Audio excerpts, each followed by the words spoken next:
salam Nusantara dari Sabang sampai Merauke, dari Miangas sampai Pulau Rote. Mantalah iman kita, mantalah kasih kita, mantalah pengharapan kita.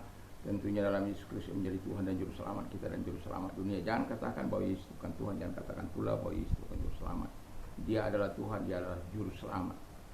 Kalau engkau percaya engkau akan diselamatkan, engkau tidak percaya engkau akan dihukum. Yohanes 3 ayat 3 mana?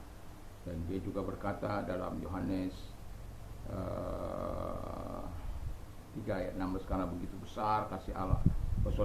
Yohanes 14 ayat yang ke-6, Yesus berkata, akulah jalan dan kebenaran dan hidup, tiada seorang sampai kepada Allah kalau tidak melalui aku. Dan Kisah Rasul 4 ayat 12 mengatakan, dan keselamatan tidak ada dalam siapapun juga selain dalam Dia Yesus Kristus, karena di bawah kolong langit ini tidak ada nama lain yang diberikan kepada manusia yang olehnya kita diselamatkan. Haleluya. Dan juga Yohanes 3 ayat 16 berkata, karena begitu besar kasih Allah akan dunia ini, sehingga Ia mengaruniakan anaknya yang tunggal, supaya setiap orang percaya kepadanya tidak binasa, melainkan beroleh hidup yang kekal. Puji nama Tuhan. Dan selamat pagi bagi kita semuanya. Semoga kekuatan Tuhan, kekuatan firman, kekuatan Roh Kudus, dan kekuatan doa, kekuatan iman akan terus menyertai langkah-langkah kehidupan kita, dan takut dan ketaatan kepada Tuhan akan menjadi bagian kehidupan kita. Tuhan Yesus memberkati, dan sebelumnya kita berdoa. Terima kasih Tuhan, kami adalah orang-orang yang mengasihi Allah di dalam nama Tuhan Yesus. Haleluya. Amin. Dalam 1 Yohanes 2 ayat 16 dan 17 demikian bunyi firman Allah.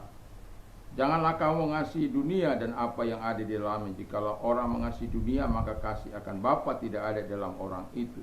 Sebab semua orang yang ada dalam dunia, yaitu keinginan daging dan keinginan mata serta keangkuhan hidup, bukan berasal dari Bapa, melainkan dari dunia. Dan dunia sedang lenyap dengan keinginannya, tetapi orang-orang melakukan kehendak Allah tetap hidup untuk selama-lamanya. Haleluya. Ini ayat yang sudah tidak asing bagi kita. Dan saya mau katakan tema kita kasih kepada Allah. Jadi kalau kita memiliki kasih kepada Allah, membuat hidup kita dapat mengendalikan diri. Jadi hidup yang dapat mengendalikan diri. Artinya kita hidup dalam penyerahan diri kepada Tuhan secara total, sehingga kita tidak lagi mengasihi dunia ini dengan segala godaannya, dengan segala bujuk rayunya, hedonismenya, materialismenya, dan lain sebagainya. Hawa nafsunya, keinginan matanya, keinginan hawa nafsunya, keangkuhan hidupnya tidak lagi akan menguasai kehidupan kita, karena kita dapat mengendalikan diri, hidup mengendalikan diri karena kita mengasihi Allah.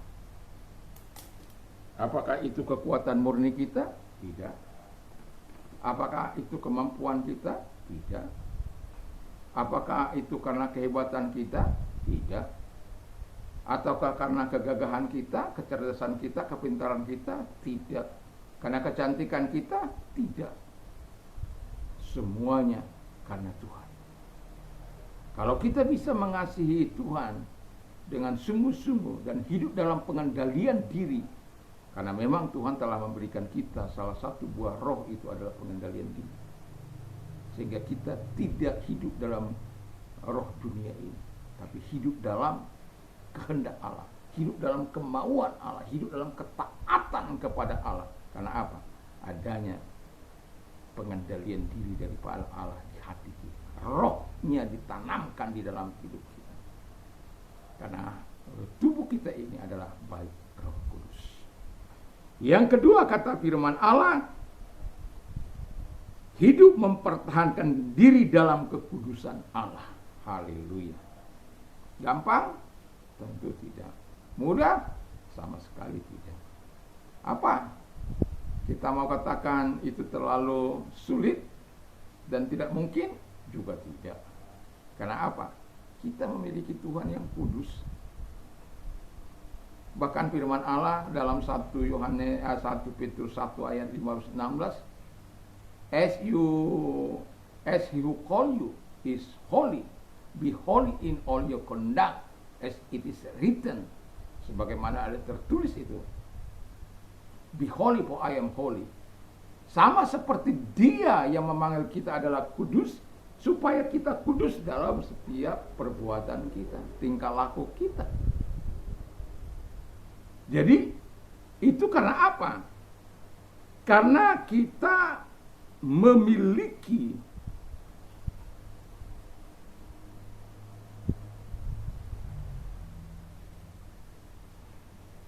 pertahanan diri dalam kekudusan Allah. Karena kita mengasihi Allah. Sehingga kekudusan itu akan melekat di dalam kehidupan kita. Dan saya mengatakan ini sesuatu yang sangat istimewa bagi iman kekristenan. Karena apa? Dia kudus. Dan kalau orang bagaimana menguduskan diri? Gak ada cara orang menguduskan diri. Tapi Tuhan mengajar kita untuk bisa menguduskan diri dengan apa? Dengan hidup mengasihi Dia, percaya kepada Dia yang telah menyucikan kita oleh darahnya, membasuh kita oleh darahnya. Tanpa pengorbanan, tanpa curahan darah, tidak ada pengudusan. Dan itu sebabnya Yesus turun dari surga dalam rupa manusia, melakukan semua, mencurahkan darahnya, supaya kita menjadi kudus, hidup dalam kebenaran Tuhan. Dan itulah yang Allah lihat dalam hidup kita. Dan itu sebabnya dalam mempertahankan diri dalam kekudusan Allah, jangan merasa sombong, jangan merasa hebat. Kita tidak punya kekuatan untuk itu. Karena kita bisa dihancurkan. Saya baca buku, saya lupa mengupas 3 tahta, wanita, harta. Ada orang yang kuat di dalam tahta. Dia simpel saja, sederhana. Dia tidak mekaniko. Dia tidak mau. Ada kan orang kalau mau naik menjatuhkan orang, menghancurkan orang, bahkan membayar orang. Dia tenang-tenang aja, mau naik mau tidak ada masalah. Karena apa? Dia lebih menjaga kekudusan daripada Allah. Enggak, dia tidak akan melakukan dengan cara-cara yang tidak elegan, yang tidak terhormat di hadapan Tuhan.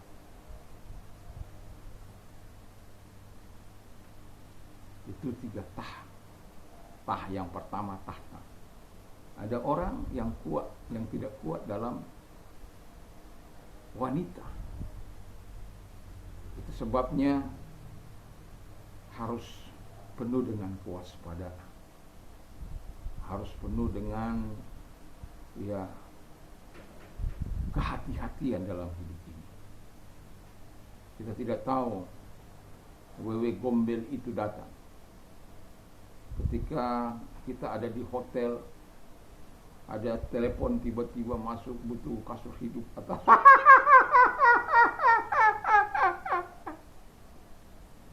dan kalau kita tidak takut Tuhan, tidak menghormati Tuhan, tidak menghargai pernikahan, gak apa-apalah. Itu kata orang yang tidak menjaga kekudusan. Tapi kalau dia menjaga kekudusan, kesempatan itu digunakan untuk mentobatkan orang itu, untuk percaya kepada Yesus supaya dia tidak menjual dirinya. Karena kalau dia punya kekudusan daripada Tuhan, nggak mungkin dong, ya, nggak mungkin dia menjual dirinya, menjajakan dirinya seperti itu. Kalau Anda berjalan di Surabaya, ya, saya berapa lama ada di Surabaya, Kalau saya belajar jalan dari Kelampis Anom sampai ke Sukolilo itu ada banyak WWW Gombel ya,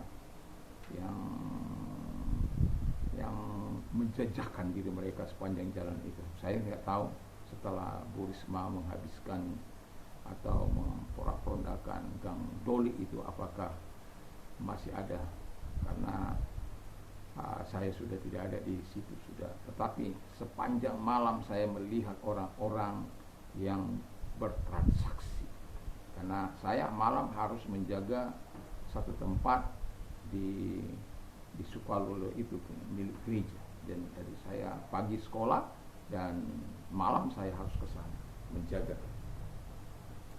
Dan yang mau saya katakan kepada kita adalah, kadangkala orang tidak tahu malu lagi. Dia mau lakukan di pinggir jalan, malah dia lakukan. Enggak. Ada orang yang jatuh dalam wanita, enggak kuat, malah menyerahkan diri kepada iblis wanita. Lalu harta, kalau kita persembahkan untuk Tuhan itu sesuatu yang baik. Tapi harta kalau menjadi raja dalam hidup kita menjadi hambanya, itu bahaya. Harta harus menjadi dulos, harus menjadi pelayan, supaya apa? Kita bisa persembahkan yang terbaik kepada Allah. Tapi ada banyak orang harta karena menunjukkan status sosial, kekayaan dan lain sebagainya, kedudukan, kemewahan. Tapi marilah kita belajar hidup seperti Yesus. Untuk mungkin yang perlu kita beli untuk memang kebutuhan kita, ya bolehlah. Tetapi kalau hanya sopos, pamer, aklamasi berjalan dan lain sebagainya, nggak perlu, nggak ada gunanya.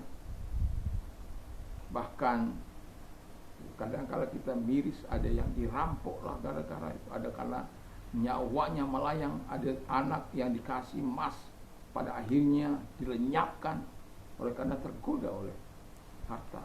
Anak kecil, mungkin orang yang besar aja dibunuh, apalagi anak kecil. Dan itu sebabnya saya mau katakan kepada kita, biar hidup mempertahankan kekudusan itu ada, kita melawan setan dan antek-anteknya memang tidak mudah, tapi Tuhan sudah memberikan kita kuasa untuk menghancurkan itu. Yang terakhir adalah karena kasih kepada Allah berarti kita hidup setia dan taat hanya kepada Allah. Tidak ada yang lain. Kita setia hanya kepada Allah, dan kalau engkau setia kepada Allah, engkau setia pada pasanganmu, engkau setia kepada keluargamu, engkau setia dalam pelayanan.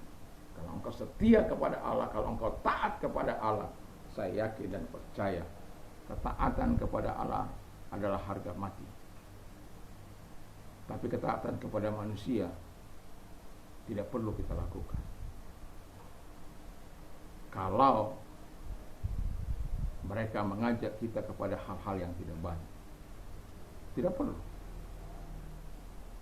Saya membaca buku dunia ini membutuhkan orang-orang yang berkata tidak terhadap dosa. Ada banyak itu, ada berapa apa di situ. Membutuhkan orang-orang jujur, orang mengatakan ya di atas ya, apa lagi? Karena tiba-tiba saja saya teringat, dan belum saya bisa menguasainya ya. Jadi dunia ini membutuhkan orang-orang ya, di mana menjaga integritasnya, menjaga kejujuran, besar, kecil ataupun besar.